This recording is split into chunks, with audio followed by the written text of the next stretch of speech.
Hello everyone, welcome to my channel with another mini blog. কেমন আছো তোমরা সবাই? আশা করি সবাই ভালো আছো, সুস্থ আছো। আজকের ব্লগটা এখান থেকেই স্টার্ট করছি। অনলাইনে অ্যাবের জন্য কিছু কাপড় অর্ডার করেছিলাম, যেটা আজকে ডেলিভারি দিয়ে গেল। এই বেবি হাগের কাপড়গুলো না খুব সফট হয় আর গরমে পরার জন্য একদম পারফেক্ট। আর কালারগুলোও দেখো কত কিউট। আর অর্ডার করেছিলাম বেবি হাগেরই একটা ওয়েট টিস্যু, যেটা হ্যান্ড অ্যান্ড ফেস ওয়াশ করার জন্য। আর এখানে দেখো অ্যাবি বসে দেখছি বাবা কেমন কাজ করছে।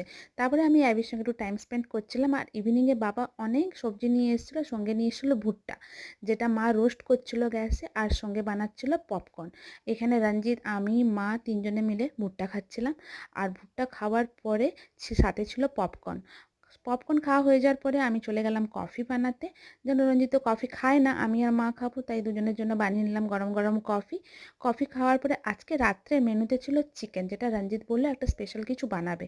তো ও বানিয়েছিল চিকেন কষা, সাথে ছিল রুটি। আর আজকের ব্লগটা আমি এখানেই এন্ড করছি। আবার দেখা হচ্ছে নতুন একটা ব্লগ।